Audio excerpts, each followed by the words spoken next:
Honey, before I tell you what happened, let me look you right in the eyes the way I wish someone had looked into mine that night. Because what I'm about to share, it didn't just shake my world, it split it open like a crack in old hardwood. And the most terrifying part wasn't the shouting, or the secrets, or even the lies. It was the moment my own daughter whispered, "Mom, please don't tell anyone." That's when I knew something was terribly, terribly wrong. I spent 78 years believing you can feel danger before you see it. Like how you sense a storm before the clouds even turn dark. But nothing prepared me for the storm my daughter, Emily, was living in. Nothing prepared me for the way she hid her bruised soul behind a gentle smile. I remember the night it began for me. I was sitting in my kitchen, the same kitchen where I'd cooked every Thanksgiving dish since '82, the warm lamplight turning the room honey gold. I was stirring a cup of chamomile tea. My late husband used to tease me, said chamomile made me too soft for this world. When my phone buzzed. It wasn't a call. It was a voice memo. From Emily. She never sends voice memos. Not once in her whole life. I pressed play, expecting her cheerful tone. Maybe news about her new promotion or a silly story about the neighbor's dog again breaking into their yard. But instead all I heard was breathing. Shaky. Quiet. Then her voice, thin like a cracked window letting cold air in. "Mom, please don't tell anyone." Just that. 6 words. No explanation. No follow-up. No second memo. My whole body froze like someone poured ice water into my veins. I felt my hands tremble so hard the tea sloshed over the rim. I knew that tone. I'd heard it once before. In my own voice, decades ago when life wasn't kind, when I had begged my mother for the same silence Emily was begging of me. I called her back immediately. She didn't answer. I called again. Straight to voicemail. I swear, child, I must have hit that call button 20 times until the phone felt hot in my hand. But nothing. And that's when something inside me, something deep, old and protective, rose like a fire that had been waiting decades for dry wood. I grabbed my keys. I didn't even put on proper shoes, just slipped on the soft, worn ones by the back door. Because when your child sends you a message that sounds like a cry wrapped in fear, you don't wait for explanations. You run. The drive to her house felt longer than the years I'd already lived. The streets were quiet, the kind of quiet that sinks heavy into your bones. I kept rehearsing what I'd say. "Are you safe? Where's Daniel? What happened? Honey, talk to me." But my own voice in my head kept breaking. By the time I reached her neighborhood, her porch light was on. That porch used to feel warm to me. A place where she'd kiss me on the cheek and laugh, and tell me how Daniel surprised her with flowers or how they'd spent Sunday morning trying to cook pancakes shaped like hearts. But that night, that porch light felt like an interrogation lamp. Too bright. Wrong. I walked up the steps slowly, my heartbeat echoing in my ears. I knocked. Nothing. I knocked harder. Still nothing. I pressed my ear to the door, and that's when I heard it. A soft sob, quick, muffled, like she was trying to swallow her own tears before they gave her away. "Emily," I whispered. "Baby, open the door." The lock clicked, but she didn't open it right away. The pause, God, that pause, it told me she was checking if someone was behind her. When the door finally cracked open, I saw only one eye. Red. Puffy. Wet. I pushed gently, and she stepped back just enough for me to enter. But what hit me first wasn't the sight of her. It was the air. Heavy. Tight. Like fear had a scent. She tried to smile, but the corners of her mouth trembled. "Mom, you shouldn't be here." And I swear to you, those words, they cut me deeper than any blade. Because a child in danger never says you shouldn't be here unless someone made them believe safety is a threat. I cupped her cheek and she flinched, not dramatically, just a tiny twitch. But tiny twitches speak truth. Her skin was slightly swollen. Her left wrist had a faint red mark. Her voice was thin like she had cried for hours. My daughter. My baby girl I had once rocked through fever nights. Now looking like she had been held underwater. "Emily," I whispered. "What did he do to you?" She didn't answer. Instead, she glanced over her shoulder, down the hallway toward the living room. Not with fear. With caution. Like she was checking if he was listening. "And sweetheart, let me pause here and ask you, because your answer matters to me. Have you ever watched someone you love pretend they're fine, even though their eyes scream a different truth? Because that's what I saw." My daughter's voice said she was okay, but her eyes begged me not to believe her. I held her hands, cold, clammy, shaking, and she whispered again, "Mom, please don't tell anyone." "Tell anyone about what?" I asked gently, though my stomach was tightening like a fist. She opened her mouth to speak, but before any sound came out, a floorboard creaked from the living room. Emily stiffened. Her fingers slipped from mine. Her face went pale. And a man's voice, called out, "Emily? Who's at the door?" Her husband's voice. "Daniel." But something in the tone, something cold, something sharp, made my spine lock straight. Emily stepped slightly in front of me, as if shielding me instead of the other way around. That's when I knew, this wasn't a misunderstanding. This wasn't a little argument.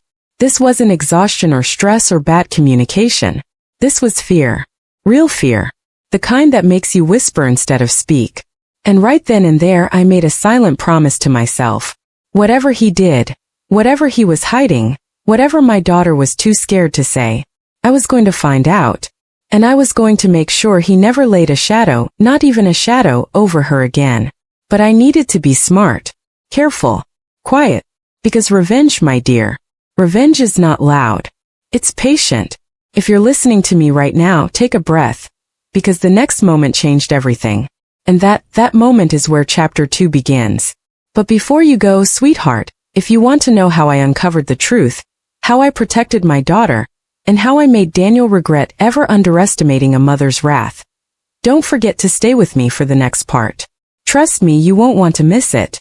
Child, before I take you into that living room, before I let you hear the way his voice cut through that house like a cold draft under a locked door, I need you to know one thing about me. I wasn't always this soft-spoken old woman holding a cup of tea. Life made me gentle, yes, but it also made me watchful. And that night, every instinct I had was screaming the same warning. Move slowly. Speak carefully. See everything. Emily stepped in front of me the moment Daniel's footsteps approached. Not like someone greeting a husband, but like someone bracing for impact. Her shoulders stiffened, her breath caught, and her fingers curled slightly, as if ready to grab my arm if she needed to pull me back. Then he appeared. Daniel stepped out of the living room with the slow confidence of a man who believed he controlled every inch of the house. He wasn't big, but his presence felt heavy. His eyes, dark, alert, too calm, went from Emily to me, then back to Emily again. And in those 2 seconds I saw it. The calculation. The ownership. The unspoken threat. "Well," he said, forcing a tight smile, "your mom's here." Unexpected. I smiled back, because sometimes the most powerful thing you can do to a man like that is act like you see nothing while you notice everything. "I was just in the neighborhood." I lied softly. "Thought I'd say hello." He nodded slowly, stepping closer to Emily, close enough that I noticed her body lean ever so slightly away from him. Not enough for him to notice, but enough for a mother to notice. "You should have called first," he said. His voice wasn't loud. No yelling. No harsh tone. But there was something underneath, a quiet pressure, like the low hum of an engine before it speeds up. "Oh, Daniel," I replied gently. "When has a mother ever needed an appointment to see her daughter?" I said it sweetly, but I watched his jaw tighten. He didn't like that. Not one bit. Emily quickly tried to diffuse the tension. "Mom just wanted to check in." "It's fine." But the way she spoke, God, it twisted my heart. Because her voice had that fragile quality, like someone who learned to speak carefully to avoid stepping on hidden landmines. Daniel put his arm around her shoulder, and she flinched. Small, quick, but real. He masked it by pulling her a little closer. She masked it by forcing a smile. But I saw it, and he knew I saw it. Because his eyes landed on me, sharp and cold. I decided to test the waters.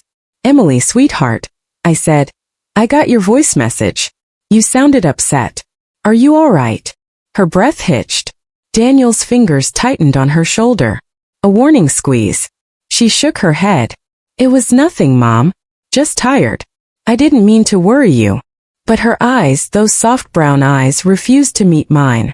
I stepped in closer, pretending to admire a picture frame on the wall. "You sure? Because you sounded like you needed someone." Daniel's voice cut in. "She's fine." Not, "I think she's fine." Not, "She told me she's fine." just a statement like a command. I turned to him slowly, letting my expression stay kind. I've learned something in life, child. Men like him don't fear anger. They fear serenity. They fear someone who looks at them like they already know the ending. Well, I said politely, that's good to hear. Emily tugged at Daniel's shirt lightly, almost like a signal for him to step back. She whispered, why don't you go check on the food? I didn't turn the oven off. He stared at her for a moment, as if deciding whether to obey. Then he kissed her forehead, too firmly, too performatively, and walked into the kitchen. The moment he disappeared behind the doorway, Emily grabbed my wrist. Her fingers were trembling. Mom, she whispered, you can't ask questions like that. Please. What is he doing to you? I whispered back. Her eyes filled instantly, tears rising but refusing to fall. She shook her head so quickly it looked painful. I can't talk now. Not when he's here. I squeezed her hand. Honey, did he hurt you? She didn't answer. But silence can be louder than confession. Before she could speak again, Daniel's voice rose from the kitchen. Emily? Come here for a sec. Her whole body stiffened. I'll be right there, she called back, voice breaking. She let go of my wrist, wiped her tears fast, then whispered, Mom, please don't make this worse. Those words stabbed straight through me. Worse? Worse than what? What was she living with that worse was even an option? She stepped toward the kitchen, but I grabbed her gently. Emily, look at me. She did. And for the first time she didn't hide. Her eyes were swollen, exhausted, defeated. And that's when I saw it, the faintest purple shadow near her collarbone, half hidden by her sweater. Too small for anyone else to notice. Not too small for a mother. Is that a bruise? I whispered. Her eyes widened, not with denial, with fear. Mom, please, not now. She pulled away and walked to the kitchen. I followed slowly, quietly. Not enough to intrude, just enough to observe. Daniel was leaning against the counter, arms crossed, eyes narrowed. What were you two whispering about? Emily shook her head quickly. Nothing. Just catching up. He studied her face like a detective examining evidence. Then he glanced at me. You staying long? I smiled again. Only a few minutes. I won't get in your way. His jaw tightened again. He didn't want me there. He didn't want witnesses. He didn't want anyone peeling back the layers he'd wrapped around her. And sweetheart, let me pause here and ask you this because maybe you've seen it too. Have you ever walked into a home and felt something wrong before anyone even said a word? That's what this house felt like. Like fear had soaked into the walls. Emily served him a plate of food with hands that shook slightly. He didn't thank her. Didn't smile. Didn't even look at her. But he watched me. Constantly. As if waiting for me to slip, to ask the wrong question, to reveal that I knew more than I should. But I said nothing. Because sometimes silence is the sharpest weapon. When I finally grabbed my purse to leave, Emily hugged me tighter than she had in years. Her lips brushed my ear as she whispered, "Come tomorrow morning. Please. Alone." Daniel didn't hear it. But I did. And it was enough. When I stepped outside, the cold night air hit my face, and I realized I had been holding my breath for nearly an hour. I walked to my car slowly, deliberately, because inside me, something ancient was waking up. A mother's fury. A grandmother's certainty. A woman's resolve. And as I closed the car door, I whispered to myself, "No more secrets, Emily. Tomorrow I'll find the truth." But child, the truth I uncovered the next morning was darker than I ever imagined. If you're ready, I'll take you there next. Child, you have to understand something about me. I don't rush into things. I watch, I listen, I wait. But when it comes to my daughter, patience becomes fire. And that morning I woke up with fire in my bones. I knew I couldn't let another day pass, not one more second where Emily's smile hid her fear, where her hands trembled when she thought no one was watching. I had to act. Quietly, carefully, but decisively. I left the house before anyone else was awake, even before the sun had spilled its light across the street. My mind was racing, and yet for the first time it felt calm. Not calm like nothing was happening, but calm like I had a plan forming, like every step I was about to take was already set in motion. I drove to the local coffee shop first, Because mothers always need caffeine when plotting life-changing decisions, don't we? But today I wasn't thinking about caffeine. I was thinking about Daniel. Daniel. Oh, I knew his type. Handsome, polite in public, charming to strangers, but dangerous behind closed doors. He had that quiet cruelty, the kind that hides under compliments and soft tones. And he thought he could manipulate my daughter. He thought he could scare her into silence. But he had underestimated one thing. A mother who has seen decades of storms and survived. And let me tell you, child, I was ready to weather this one, and make him regret he ever stepped inside my daughter's life. When I got home, I pulled out my phone and called an old friend, a retired detective I used to know. Sweet man, gray hair like mine, eyes sharp, still had that instinct you can't teach. I explained the situation carefully. I didn't exaggerate. I didn't whisper fear. I spoke facts. My daughter is scared. There's something happening in her house. I can't confront him alone. He's dangerous. I need advice. He listened quietly. Then he said what I expected. Don't go in alone. Document everything. Make sure she's safe. And just like that, I had confirmation. I was on the right track. After hanging up, I walked through the living room again, thinking about the night before. I kept replaying Emily's eyes, the bruise near her collarbone, the way her voice had broken even just a little. I could never unsee that. And child, here's something I want you to imagine. Have you ever looked at someone you love and known without a doubt that they're lying about their safety, that their silence is screaming a truth they're too scared to tell? That is the most terrifying sound in the world. Louder than any shout, louder than any scream. Can you picture it?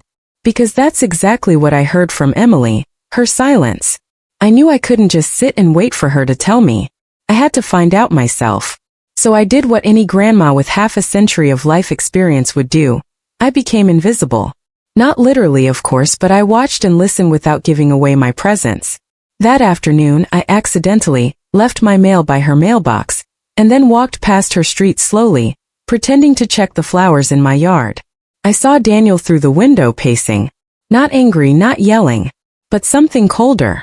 He was speaking softly on the phone, but his gestures, quick, tense, almost violent, showed the truth. My heart pounded. My instincts screamed. I went home that evening, mind racing, hands trembling, not from fear but from anticipation. I had to plan. I had to think of how to protect Emily and expose Daniel. And in that moment, child, I realized I couldn't just confront him with words. He needed to see that he wasn't untouchable, that he had underestimated a mother's vigilance. The next morning, I went over alone like Emily had asked. She opened the door before I could knock, and immediately pulled me inside. Mom, Daniel's gone to work, she whispered, relief washing over her face. I looked around the living room, my eyes sharp, my senses heightened. Every detail mattered. Every shadow, every misplaced item. And then I noticed it. An envelope half hidden under the coffee table. I picked it up carefully, turning it over in my hands. Inside were bills, receipts, notes, but one piece stood out. A photo, slightly crumpled, showing Emily at a family event, and Daniel's hand, clenched around her upper arm, bruising barely visible. She noticed me holding it and froze. Mom, you shouldn't. I held up my hand. Shoo. Not now. I need to know everything. Slowly. Calmly. You trust me, don't you? Her eyes filled and she nodded. That was all the confirmation I needed. I took her to the kitchen table, sat across from her, and finally asked, Emily, tell me everything. No hiding. No apologies. Just the truth. She swallowed hard. Mom, I thought I could handle it. I thought he'd never hurt me like that. I wanted to believe him. I wanted to believe he loved me. But every day he's controlling. He scares me. And sometimes he touches me and I don't know how to stop him. Her voice cracked. I don't even know how to call it. But I'm scared to tell anyone. I reached across the table and held her hands. Oh, baby girl. Thank you for trusting me. That's all that matters right now. You're not alone anymore. Not ever again.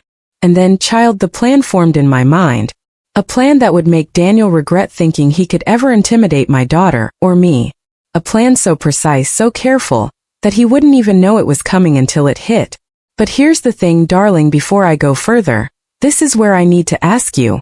If someone you loved was hiding fear from you, What would you do first? Would you confront the person causing harm? Or would you watch, gather proof, and strike at the right moment? Think about it. Because in life, patience is often stronger than anger. And knowing the right moment is the difference between disaster and justice. I left Emily's house that afternoon with a fire in my chest.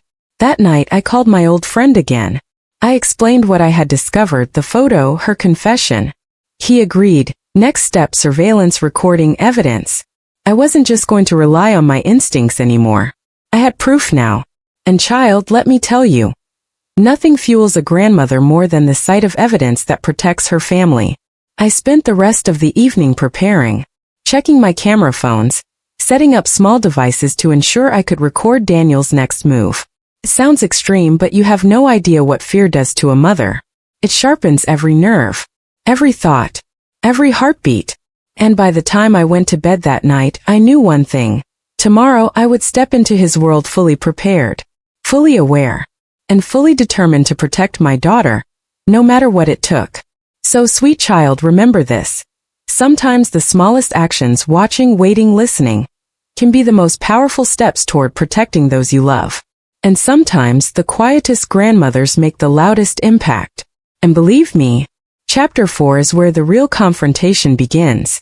You'll see exactly how I set the trap, how Daniel started to realize he was being watched, and how a mother's patience can turn into unstoppable force. Child, that morning, I woke up with a calm that felt almost unnatural. My hands weren't shaking, my mind wasn't racing, at least not the way it had the night before. Because for the first time I felt ready. Ready to step into the house where my daughter lived under fear. Ready to take careful, quiet steps to protect her. Ready to make sure Daniel understood one truth. He could not and would not control her life anymore. I arrived at Emily's house before Daniel even left for work. The morning sunlight poured through the blinds, painting stripes across the floor, making the living room feel like a stage. And honey, that's exactly how it felt to me. Like every moment I spent there would be part of a performance he didn't even know he was in. Emily greeted me at the door, and I could see she had been crying overnight. Her eyes were red, and her hands shook as she held her coffee cup. I reached out, cupping her hand in mine. Emily, we're going to get through this, I promise. I've got you. She nodded but didn't speak. I could feel her tension radiating like heat from a fire. And in that moment I realized something important.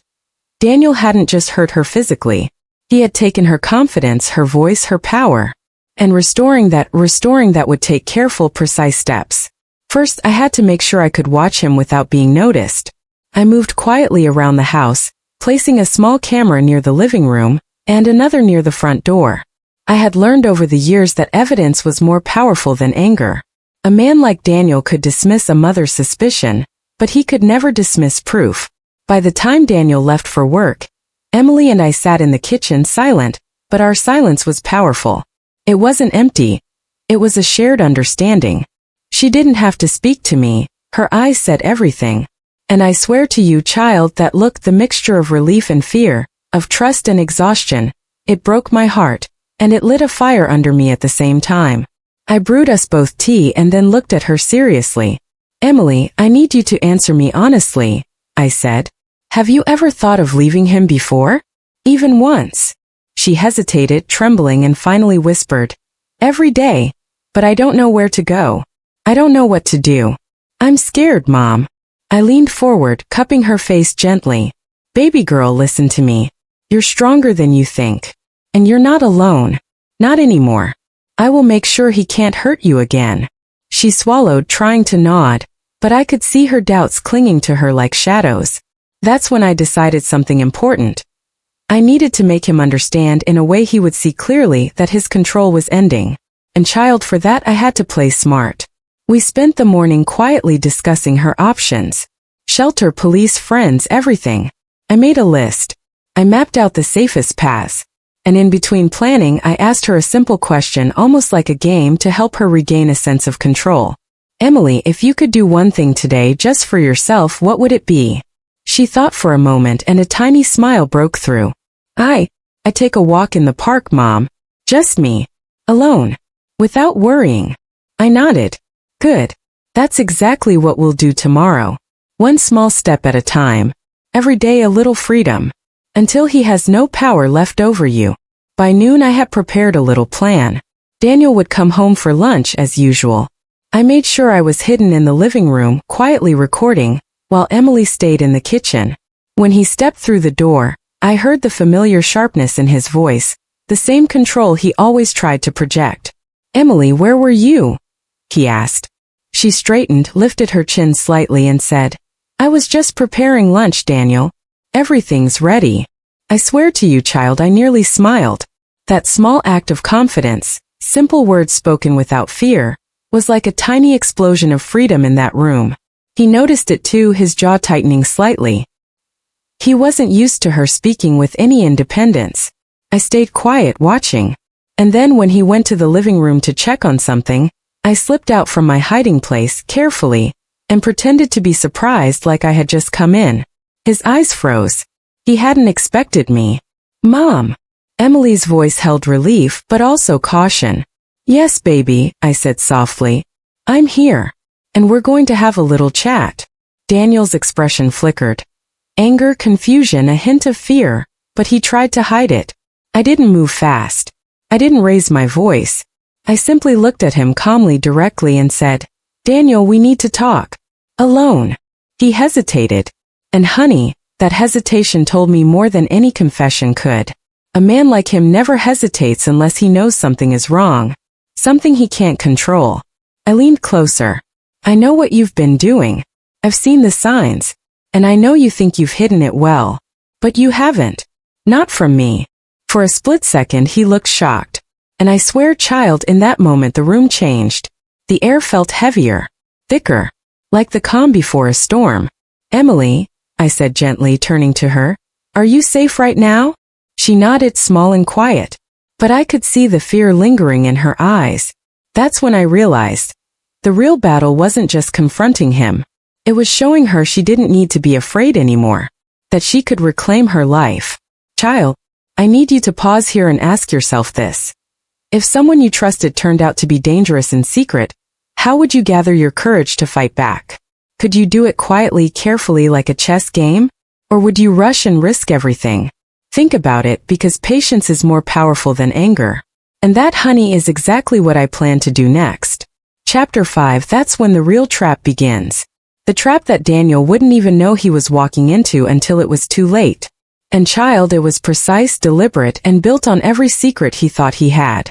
Child, the next day I woke up before the sun. The kind of quiet morning where the world seems suspended, like it's holding its breath for something to happen. And honey, let me tell you, this morning felt exactly like that. Because today Daniel was going to see what happens when a mother doesn't just watch, when a mother plans. I brewed my tea slowly, letting the steam curl up into the air. I wasn't nervous. Not exactly. I was focused. And every second, every movement was calculated. I had the cameras set up. I had Emily ready. And I had my mind sharp. There is a difference between fear and preparation, child. Fear makes you hesitate. Preparation makes you move with purpose. Emily stepped into the kitchen cautiously, her hands wrapped around her mug. "Mom, what exactly are we doing?" she whispered. I smiled softly, cupping her hands in mine. "We're taking the first real step toward freedom, baby girl. Today you'll see that the power isn't his. It's yours. And mine." She nodded, her eyes hesitant but trusting. That trust, that faith in me, was more powerful than any weapon I could have carried. The plan was simple, but it needed precision. Daniel would return from work around noon as usual. I had prepared the house to look completely normal. But every step he took, every glance, every word, it would be recorded. And I would be watching. When he walked through the door, he had that same overconfident, almost smug expression. The one men wear when they believe everything is under control. I stayed in the living room pretending to read a magazine, while Emily prepared lunch in the kitchen. But my eyes never left him. Not once. "Hey," he said, tossing his keys on the counter. "Everything all right?" I looked up slowly, letting my gaze land on him. "Oh, Daniel, everything is fine. Just catching up with Emily. Isn't that right, sweetheart?" Emily nodded, trying to keep her voice steady. "Yes, Daniel. Everything's fine." But I noticed it. The slight twitch in his jaw, the way his hand tightened on the counter. He was alert, cautious, sensing something he couldn't identify. And that's when I smiled inwardly, because that's exactly what I wanted. We sat down for lunch, calm, quiet, seemingly normal.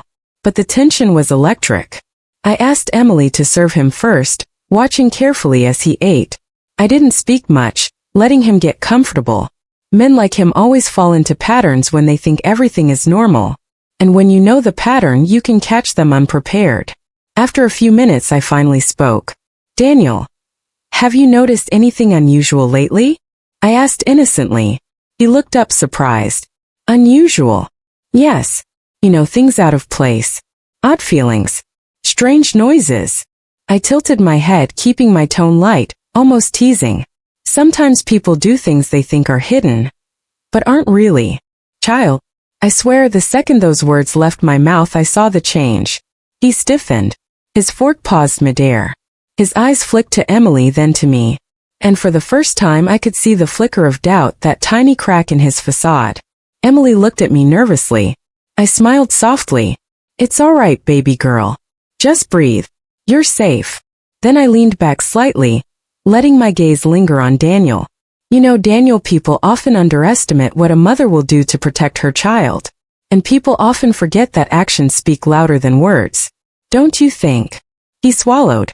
I could see it, hesitation, fear, that old confidence slipping. And child, that hesitation is the start of the unraveling. I paused, letting silence fill the room. And then I whispered just loud enough for him to hear. Emily, show me the photo again, will you? She brought the photo from under the table, a copy of the one I had found the day before. Daniel's eyes went wide. His hands trembled slightly. He tried to mask it with calm, but the mask was cracking. You, he started, his voice low. I raised a finger softly, cutting him off. Shoo. Let's not talk yet. Let's just look. Evidence doesn't lie, Daniel. People do. Child, at that moment I realized something powerful. Fear isn't just about physical strength. It's about certainty. And when someone is confronted with proof, with undeniable evidence, their arrogance can crumble faster than any argument. I turned to Emily. Baby girl, you see? This is why you have to trust yourself. And trust me, no one can control you if you know your truth. She nodded, her lips trembling but her eyes strong now. And Daniel? Oh, Daniel was shaking. Not with anger. Not yet. With fear. The kind of fear that comes from realizing someone has seen everything and there is no escape. Before he could speak, I asked you, my dear audience, a question because I want you to think like I did for a moment. If you had evidence against someone powerful in your life, would you confront them immediately, or wait for the perfect moment to ensure your safety and theirs? Think carefully. The answer changes everything. That silence, that moment, gave me the advantage. Daniel's ego, his control, his illusion of power, cracking slowly, like ice under a hot sun. And child, when he finally tried to speak, his words were weak, trembling. You can't. I smiled softly. I can, Daniel. And I will. But first, you need to understand the consequences of what you've done. And that, sweet child, is where chapter 6 begins. That's when the trap I had been planning for days finally springs. That's when Daniel realizes he is not untouchable. That's when justice, slow and patient, becomes unstoppable. Child, that afternoon I sat quietly in the living room, my hands wrapped around my teacup, my eyes never leaving Daniel. He tried to compose himself, but honey, you could see it in every tiny movement. The way his fingers tapped against the table, the way his eyes darted around the room, searching for a way out that didn't exist. And do you know what I realized? Men like him don't break when you shout. They break when they realize they're powerless. I leaned forward slightly, keeping my tone soft, almost conversational. Daniel, do you know what mothers do when they see their children in danger? He swallowed, and I swear, child, it wasn't a loud gulp. It was the kind that shakes the soul. He said nothing. I'm going to tell you, I continued. Mothers watch. Mothers wait. Mothers gather proof. Mothers protect their children. And mothers, when pushed too far, deliver consequences you can't even imagine. His jaw tightened. He tried to speak, but I held up a hand. Shoo, let me finish. You've spent months thinking your secrets were hidden. That Emily's fear was invisible. That I wouldn't see, wouldn't notice. But Daniel, I saw. I noticed. I heard. And I waited. Emily, sitting across from me, looked at him with something I hadn't seen in years: defiance. She had found her voice. Her hands no longer trembled, and her eyes were steady. "Mom's right," she said softly but firmly. "I'm not afraid anymore." The words hit him like a brick. I watched his face change from arrogance to disbelief, to the tiniest flicker of fear. And that's when I knew the trap was ready. I had already set everything in motion earlier that week. Surveillance cameras in place. Backup evidence saved on multiple devices. The moment I confronted him was no accident. It was precision. Every angle covered, every move calculated. And child, I swear, there is nothing more satisfying than watching a man realize he underestimated a grandmother's resolve. I took a slow sip of tea, making sure to keep my movements calm. "Daniel, this isn't about punishment yet. It's about awareness. Awareness that your actions have consequences. Awareness that Emily is not yours to control. Awareness that I am not someone you can intimidate." He shifted in his seat, the first sign of real discomfort I had seen. He opened his mouth, then closed it. He tried again. You can't, you're just." I smiled softly. "I am a mother. And I am a grandmother. And right now, I am the voice of every person you thought you could silence. Do you understand?" He hesitated, then nodded, though I could see the fear in his eyes. Not fear for himself, not yet. Fear of exposure. Fear of losing control. And honey, that's exactly what I wanted him to feel. Then I leaned in slightly, letting my voice drop just a little. "Daniel, Emily told me everything last night. Every moment you've tried to scare her. Every touch, every word, every threat. And you know what? I have evidence. Photos, recordings enough to ensure that the truth is seen, understood, and acted upon." His face paled. His hand shook slightly, the bravado, the control all gone. And I watched him crumble silently, because nothing is more powerful than facing the undeniable truth of your own misdeeds. Emily's eyes met mine and I nodded slightly. She understood. This wasn't just confrontation. This was the start of reclaiming her life. Child, here's a moment I want you to pause and think about. Have you ever felt so powerless, so trapped by someone you trusted, and then suddenly realized there was a way out? That's exactly how Emily felt, and I wanted her to feel it fully. To know that she could reclaim control.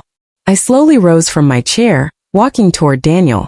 Every step deliberate, every movement calm. I wasn't angry. I wasn't shouting. I was demonstrating something much more powerful: certainty. "Daniel," I said softly, "I gave you months to show kindness, to respect Emily. You failed. Now I'm giving you a choice. You leave this house, you seek help for what you've done, and you never hurt her again. Or I ensure the world knows the truth of your actions. And trust me, child, I never exaggerate." He looked at me, eyes wide, lips trembling. You wouldn't." I smiled faintly. "Try me. I've spent my life protecting my family, and I've never failed. This isn't a threat. It's a promise." Emily, emboldened by my words, spoke up. "Daniel, I'm done hiding. I'm done being afraid. You need to leave or I will involve the authorities. And Mom, she's not bluffing." He froze. And then, child, something remarkable happened. For the first time, Daniel realized that control wasn't in his hands. It never had been. And that realization, sweet child, it was the most beautiful moment. I turned to Emily, whispering softly, "See? You can do this. You can speak. You can take back your life." She nodded, tears slipping down her cheeks, but this time they were tears of strength, not fear. I guided her toward the door as Daniel stayed frozen in place, unable to move, unable to speak. I opened the door slowly and told her, "Go, baby girl. Step outside. Feel the air. Feel freedom." And as she stepped out into the sunlight, she held her head high, walking with a newfound confidence. Daniel didn't stop her. He couldn't. And I remained in the house, calm, quiet, collecting every last piece of evidence he thought he had hidden. Child. That's when I realized something profound. Revenge doesn't always have to be loud. Revenge doesn't always have to involve shouting or violence. Sometimes revenge is quiet, precise, and deliberate. And most importantly, revenge is about protecting those you love and reclaiming control from those who think they can take it. That afternoon, Daniel left the house, visibly shaken. But more than that, he left with a lesson he would never forget. And Emily, oh, Emily had her life back. Slowly, carefully, but it was hers again. And honey, Chapter 7. Chapter 7 is where the world sees the aftermath, where Daniel's arrogance collides with consequences, where Emily finally breathes freely, and where I, just a grandmother, watch it all with the satisfaction of knowing that justice, patience, and love always win in the end. Child, here we are. The moment I've been waiting for. The moment that turns months of fear into one long deep exhale. That afternoon, after Daniel left the house, I sat quietly with Emily in the kitchen. The sunlight poured in and I watched her hands, no longer trembling, rest on the table. She looked up at me and for the first time in months I saw a real smile. Not a frightened, forced one. A true smile. Mom, she whispered, voice catching. I can't believe it. I feel free. I reached over, cupping her face gently. Baby girl, freedom isn't given. It's taken. And today you took it. You trusted me and you trusted yourself. That's the real power. We sat in silence for a moment, letting the peace settle in. But honey, peace in situations like this is always delicate. You can't just assume it will last. That's why I had already begun planning the next steps. Protection, evidence, legal measures, every detail accounted for. Daniel thought leaving the house for a few hours meant he was safe. But I had ensured that every move he made, every interaction, every attempt to regain control would be documented. I contacted my old detective friend again, and together we prepared the files. Emails, photos, recordings, all compiled. Child, let me tell you something about justice. It's not always loud. Sometimes it's quiet, calculated, patient. But when it lands hard. And that's exactly what I wanted Daniel to feel. Not embarrassment, not even fear at first. Just realization. Realization that he could no longer hide. That his actions had consequences. Emily, now calmer, asked softly, Mom, will he come back? I shook my head slowly. He might try. But by the time he does, the truth will be waiting for him. And he won't have the power to frighten you again. Not now. Not ever. We spent the evening preparing, making phone calls, setting up legal consultations. Emily slowly regained her confidence. She spoke about her feelings, her dreams, even laughing quietly at little things Daniel used to overshadow. And child, that laughter, that sound, it was better than any victory I've ever had. By the next morning, I had taken a bold step. I sent a message to Daniel's work, anonymously, attaching some of the evidence. The idea wasn't to humiliate him publicly. It was to ensure accountability. Within hours, he was being called in by his superiors, facing questions he had never anticipated. And child, oh, the look on his face when he realized he could no longer manipulate or hide, it was priceless. Emily and I stayed at the kitchen table sipping tea. I looked at her and whispered, See, baby girl, you're stronger than you think. And sometimes, letting someone else see the truth is the only way they learn to respect it. She smiled, her eyes shining with tears. I never thought I'd be able to say that or feel it. But Mom, I do. Child. I paused then because here's the truth I need you to hear. Life isn't fair. Bad people will try to hurt those you love. But love, real love, combined with patience, strategy, and courage, that can stop almost anything. And you don't need to be young or strong or physically powerful. Sometimes all it takes is wisdom and determination and a grandmother's heart. By the end of that week, Daniel had officially been confronted by his workplace, forced to enter counseling, and Emily had begun the legal steps to ensure her safety permanently. She was still cautious, of course. Healing takes time. But she was smiling more, walking taller, and sleeping without the tight, frightened tension that had haunted her nights for months. We went for walks together, held hands, talked about dreams. Simple things like taking a walk in the park, or cooking a new recipe together, became celebrations. Emily began reclaiming the life Daniel had tried to control, and I watched her, proud, fiercely protective, and quietly triumphant. Child, let me ask you something. Have you ever seen someone rise from fear so completely, so suddenly that it leaves you breathless? That's what I saw in Emily. That's the power of truth, courage, and a mother who refuses to be ignored. Months passed and the house changed. It was quieter in the best way. Peaceful, warm, full of life again. Emily redecorated, filled the rooms with light, and we laughed more than I thought possible. And I, sitting in my old chair with my tea, smiled quietly, knowing that I had done what any mother would do. Protected her child. Exposed the truth. Reclaimed power. And child, let me end with this, because it's the most important lesson of all. You cannot let fear dictate your life. You cannot let someone else's cruelty remain hidden. You must see, you must listen, you must act. Not recklessly, not in anger, but with patience, clarity, and love. That's how true justice is delivered. Emily looks at me sometimes, tears in her eyes, and says, "Mom, I couldn't have done it without you." And I always tell her the same thing. Baby girl, you did it yourself. I just reminded you of your power. I just held the torch while you stepped out of the shadows. Child, this story isn't just about revenge. It's about courage. It's about patience. It's about protecting those you love, and never underestimating the strength of a mother's heart. And honey, if you take one thing away from this story, let it be this. Never doubt that love and strategy combined can overcome fear, control, and cruelty. So here we are. Emily safe, Daniel facing consequences, and me, just a grandmother, sitting in my chair, feeling the warmth of victory, the sweetness of justice, and the unshakable knowledge that love always wins. And child, if you're listening closely, if you've been holding your breath through this story, remember, there's a little grandmother in all of us.